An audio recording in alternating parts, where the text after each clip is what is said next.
আদম সংক্রান্ত ব্যাপারে আয়াতে করিমা নাযিল হয়েছে। কারণ আরবের কিছু কিছু মানুষ আমার রাসূলের শানে কিছু কিছু কথা বলতো যেগুলো আল্লাহ সহ্য করতে পারে নাই, তখন আয়াতে করিমা নাযিল হয়েছে। যেমন সাহাবা کرام যখন কোনো কথা বুঝতো না, আমার রাসূল একটা কথাকে তিনবার বলতেন। কি বলতেন? তিনবার। তখন রাসূল বলতেন রায়না, শব্দটা বলতেন না। সাহাবা کرام বলতেন আপনি ইয়া রাসূলুল্লাহ আমাদের প্রতি লক্ষ্য করুন, রায়না শব্দটা একটা উচ্চারণ করতেন, আমাদের প্রতি লক্ষ্য করুন। তখন মদিনার জমিনে অনেক ইহুদি ছিল, তারা এই শব্দকে বিকৃত করে তারা বলতেছে তাদের নবী তাদের জন্য এমন একটা শব্দ ব্যবহার করতো যেটা বললে ঈমান চলে যাবে। কি বলে চলে যাবে?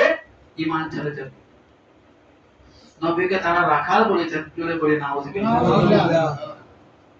রাখাল যেমন তার গরু ছাগলের অপেক্ষায় বসে থাকে, এগুলো দেখাশোনা করে, তারা এই ধরনের একটা কুটুক্তি শব্দ ব্যবহার করেছেন রায়না।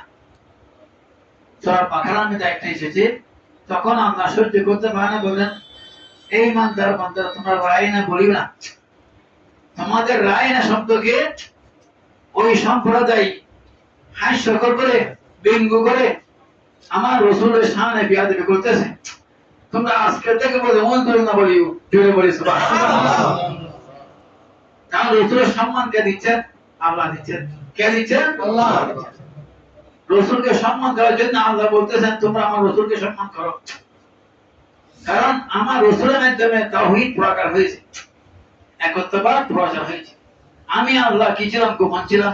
আমি আল্লাহকে কে চিনতে না, রাসূলের মাধ্যমে আমি আল্লাহর পরিচয় সমস্ত মানুষের কাছে পৌঁছতে, জোরে বলি সুবহানাল্লাহ।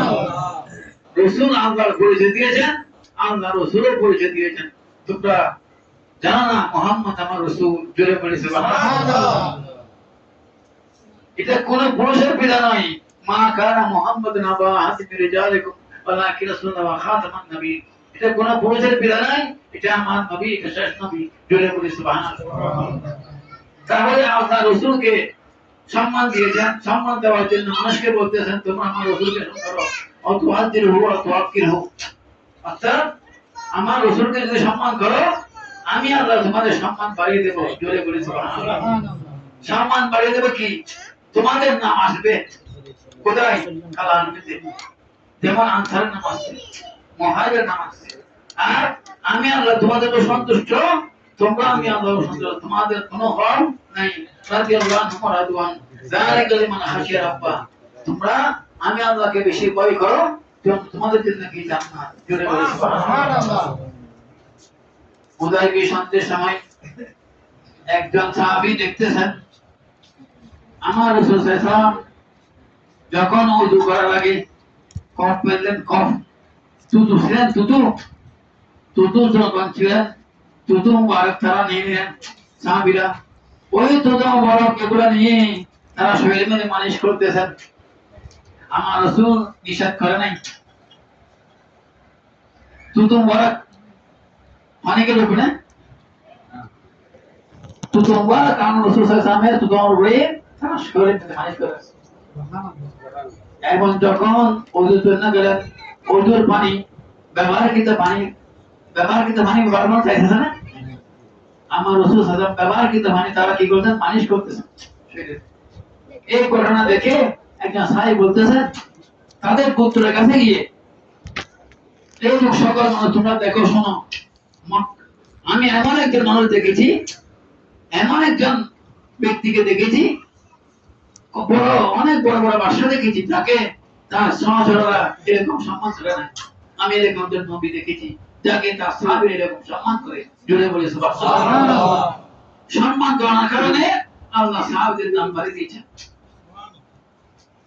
আর কি আমার রাসূল সাল্লাল্লাহু আলাইহি ওয়াসাল্লাম একটা যুদ্ধ থেকে আসেন, তখন ওই ঘোড়ার পিঠ থেকে নামতেছেন, সাহাবীরা গিয়ে কি করলো?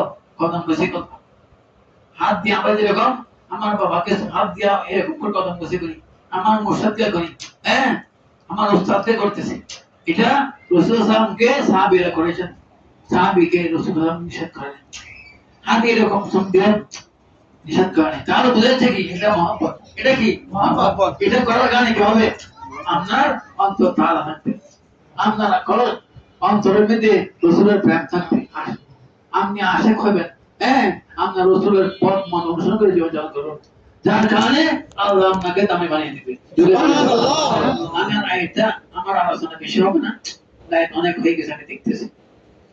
হ্যাঁ এই আমি শুধু আদব সম্পর্কে আলোচনা করতেছি। যেমন আমার রাসূল যখন হাঁটতেন, সাহাবীরা পিছিয়ে পিছিয়ে হাঁটতেন, আগে হাঁটতেন। আমার রাসূল যখন কোনো কথা বলতেন, সাহাবীদের কথাবার্তা আরো আস্তে আস্তে বলতেন। আমার রাসূল সাল্লামের চেহারার দিকে তারা তাকাতেন না, নিচের দিকে তাকাতেন, এরকম মানতেন। তাহলে রাসূল সাহাবী দেখে দেখে বুঝাচ্ছে কি তারা রাসূলকে মানে কিরকম মানার মতো মানে। যখন মানার মতো মানে তখন কি হয় তাদের